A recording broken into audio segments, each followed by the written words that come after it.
I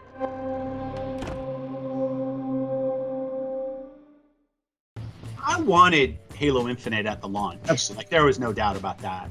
And we thought there would have been a special kind of seminal moment of the last time we've shipped a Halo and a console at the same time was the original Halo CE and the original Xbox. So when Bonnie and I were talking about it, there was something heartfelt about those two things coming together. But the safety and health of the team has got to be first and foremost, and quality of the game, right? Those things that have to win over anything else.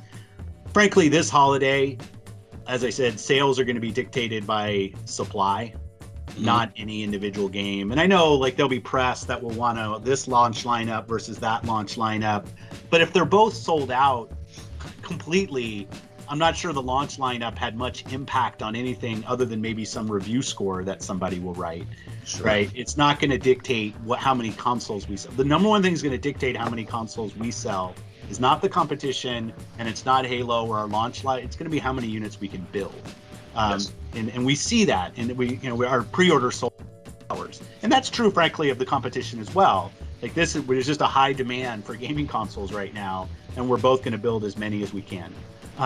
So I think it was more of a brand and kind of heartfelt moment for us than it was kind of critical to the launch. In fact, you could argue next holiday from a launch lineup is probably more important because you'll from a competitive standpoint, both consoles, knock on wood, will be more that the supply will be there, and they'll be more demand constrained than supply constrained in the next year. But your point about Game Pass is absolutely right. I think this is going to be a console that launches with thousands of games because of back compat, and hundreds of games that you're going to get to go play day one because of Game Pass.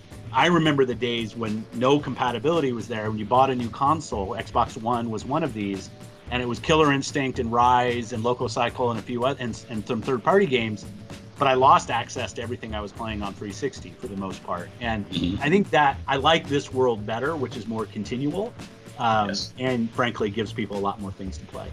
Games have been impacted more than the hardware and platform timelines. There's no doubt about that. And I think you'll see that. You see it with the Halo move. I think you'll see it in 21 as well, with because as this prolongs. Some of the games were mostly done or mostly content complete when everything locked down, so they were able to continue. But from a hardware standpoint, I think the biggest issue for us is we haven't been on the supply chain line since January. Like, the fact that our teams that are the designers of the hardware and the silicon, who would normally be sitting there on the supply chain line as the units are coming off and testing them and ensuring, the early evaluation units are exactly as we expected. There's been a real delay in that you now have to ship these things here and get them tested, and the fact that there always are early on, like, problems that you find and things that you're going to fix, talking like 6-9 months ago, just the debugging process of any new platform. Now and we're done with that now, but that iteration timeline just took a lot longer, and we were relying on a remote process. But frankly, the hardware timelines are pretty close to what we expected. There has been an impact to some supply, but not massive. So the hardware side hasn't been as negatively impacted as maybe I worried about in March when everybody went to work from home. And I was like, okay, how do we ship a new console without actually being in one room together? But kudos to the team, they were able to get it done.